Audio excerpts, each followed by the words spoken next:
नमस्कार दोस्तों, मैं योगेंद्र तिवारी स्वागत करता हूं आपका योगेंद्र टाइम्स पर। हिस्ट्री की क्विज लेकर एक बार फिर से आपके बीच में हाजिर हैं। आज महत्वपूर्ण 15 प्रश्नों पर चर्चा की जाएगी। आइए शुरू करते हैं आज का सेशन। पहला क्वेश्चन है, महावीर की मृत्यु कहाँ हुई थी? महावीर स्वामी जो कि जैन धर्म के वास्तविक संस्थापक थे, उनकी मृत्यु कहाँ हुई थी ये पूछा जा रहा है। ऑप्शन है कुलगुमले, ऑप्शन बी है पावापुरी, ऑप्शन सी है लुम्बिनी, ऑप्शन डी है इनमें से कोई नहीं। तो याद रखिएगा, महावीर स्वामी की मृत्यु जो हुई थी वो पावापुरी में हुई थी। इस प्रश्न का उत्तर ऑप्शन बी होगा। महावीर स्वामी जो कि जैन धर्म के वास्तविक संस्थापक थे, इसको याद रखिएगा। जैन धर्म में कुल 24 तीर्थंकर हुए हैं, जिनमें से महावीर स्वामी 24वें क्रम के हैं। ये भी आपसे प्रश्न बन सकता है। पहले तीर्थंकर ऋषभ देव थे या आदिनाथ इन्हें कहा जाता है, ये भी आप थोड़ा सा दिमाग में रखिएगा। आगे बढ़ते हैं। क्वेश्चन है, सिद्धार्थ को ज्ञान प्राप्ति कहाँ हुई थी? सिद्धार्थ बचपन में महात्मा बुद्ध को कहा जाता था। ऑप्शन ए है सारनाथ, ऑप्शन बी है गया, ऑप्शन सी है वाराणसी, ऑप्शन सी है कुशीनगर। तो याद रखिएगा, सिद्धार्थ को ज्ञान प्राप्ति दोस्तों हुई थी गया में, बोध गया जिसे बाद में कहा गया, चूँकि बुद्ध बने थे वहीं पर। बुद्ध अर्थात महात्मा बुद्ध जब ज्ञान प्राप्त किए, शुरू में इनका नाम सिद्धार्थ था, तो ये बुद्ध कहलाए। तो बुद्ध जो कि यहाँ पे ज्ञान प्राप्त कर रहे हैं, इसलिए गया को बोध गया कहा गया, और जिस वृक्ष के नीचे इन्हें ज्ञान मिला था उसे बोध वृक्ष कह दिया गया। तो याद रखिएगा, सिद्धार्थ को ज्ञान प्राप्ति कहाँ हुई थी? गया में। आगे बढ़ते हैं।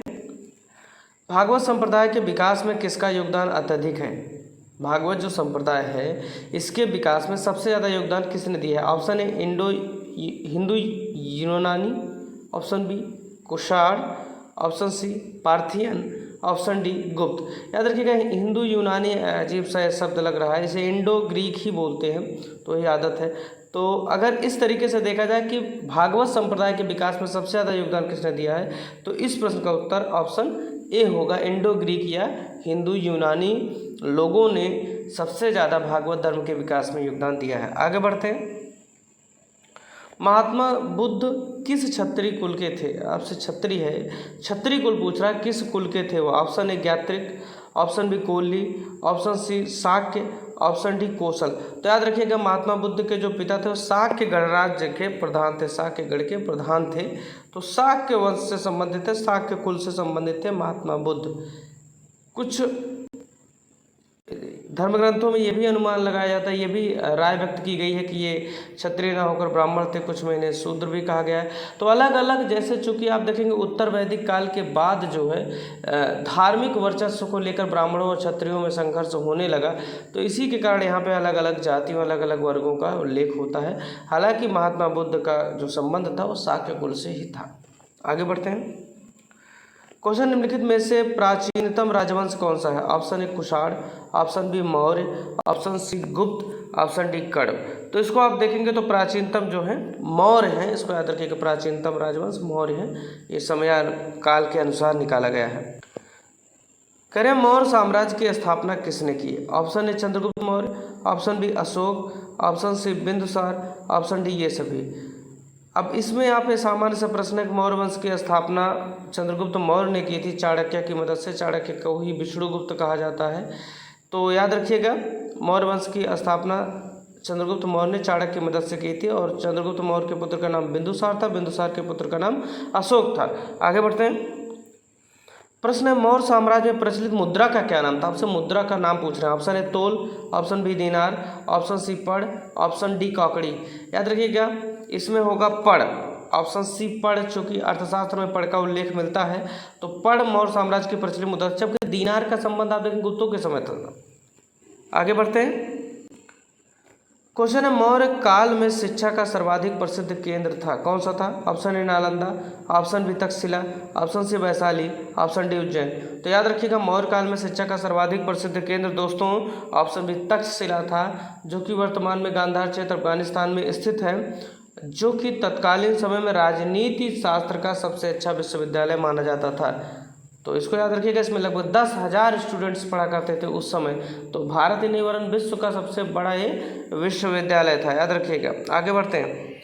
सांची का स्तूप किसने बनवाया था? Option A Gautam Buddha, option B Khargone, option C Ashoka, option D Chandragupta. तो याद रखिएगा, सांची का स्तूप मौर्य वंशी शासक अशोक ने बनवाया था। और एक चीज़ आपको यहीं पे याद दिलाते चलें, द्वितीय अशोक किसे कहा जाता है? हर्षवर्धन को कहा जाता है। सांची का स्तूप किसने बनवाया? अशोक ने। अशोक के पिता का नाम क्या था? बिंदुसार। बिंदुसार के पिता का नाम क्या था? चंद्रगुप्त मौर्य। आगे बढ़ते हैं। श्रीनगर की स्थापना किस मौर्य शासक ने की थी? Option A Dasharatha, option B Bindusara, option C Ashoka, option D इनमें से कोई नहीं। तो याद रखिएगा, श्रीनगर की स्थापना जो कि जम्मू कश्मीर में स्थित है, इसकी स्थापना अशोक ने की थी और यह वर्तमान में झेलम नदी के किनारे बसा हुआ अत्यंत रमणीय स्थान है। श्रीनगर की स्थापना अशोक ने की थी। आगे बढ़ते हैं। कर्ण वंश का संस्थापक कौन था? Option A Narayan, option B Susharma, option C Vasudeva, option D Bhumimitra. तो याद रखिएगा, कर्ण वंश की स्थापना दोस्तों वसुदेव ने की थी। ये प्रश्न आपसे सीधे पूछा जा सकता है। आगे बढ़ते हैं।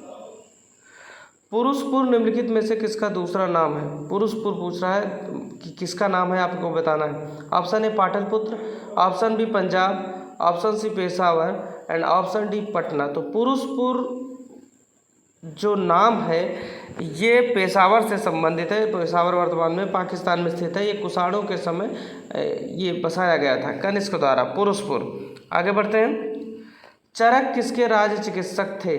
Number A Ashoka, option B Chandragupta, option C Harshavardhana, option D Kanishka. तो याद रखिएगा, चरक जो थे कनिष्क के राज्य चिकित्सक थे। चरक भी थे, पार्श्व भी थे। तो ये लोग कनिष्क के दरबारी हुआ करते थे। कनिष्क जो कि कुषाण वंश का महान वैभवशाली शासक था, जिसके समय में गांधार और जो है इस तरीके से कलाओं के साथ साथ संस्कृत को भी बहुत उन्नत स्थान मिला था। और चौथी बौद्ध संगति के इन्होंने आयोजन भी किया था। चौथी बौद्ध संगति का आयोजन जो कि कुंडलवन कश्मीर में आयोजित की गई थी कनिष्क के समय में। आगे बढ़ते दोस्तों। क्वेश्चन है, भारत में सर्वप्रथम स्वर्ण मुद्राएं किसने चलाई? Option A Kushan, option B Shak, option C Indo Bactrian, option D इनमें से कोई नहीं। तो इसको याद रखिएगा, ऑप्शन सी होगा, इंडो बैक्ट्रियन द्वारा भारत में सबसे पहले सोने की मुद्राएं चलाई गई। सबसे शुद्ध सोने के सिक्के कुषाणों द्वारा चलाए गए। सर्वाधिक सोने के सिक्के गुप्तों द्वारा चलवाए गए। ये सारी चीज़ें मैं बार बार आपको बता रहा हूँ जिससे कि आपका काम हो जाए अगर प्रश्न यहाँ से बनता है तो। आगे बढ़ते हैं। कह रहे हैं, भारतीय रंगमंच में यवनिका का शुभारंभ किसने किया? ऑप्शन ए यूनानियों ने, ऑप्शन बी पार्थियनों ने, ऑप्शन सी कुषाणों ने, ऑप्शन डी शकों ने। तो याद रखिएगा, यूनानियों ने इस तरीके का अनुप्रयोग किया था। यवनिका माने आप देखते होंगे जब नाटक होता है तो नाटक पे एक पर्दा आगे लगाया जाता है जिसको खींचते हैं, जिसके पीछे पर्दे में सारे किरदार रहते हैं। तो यवनिका उसे कहा जाता है, यूनानियों द्वारा सबसे पहले प्रयोग किया गया। तो दोस्तों कैसा लगा आज का सेशन हमें कमेंट करके जरूर बताएं। बने रहे हमारे साथ, ज़्यादा से ज़्यादा लोगों तक शेयर करें अगर आपको हमारे सेशन पसंद आ रहे हैं तो, और अपने सुझावों से हमें अवगत करवाएं। बहुत बहुत धन्यवाद।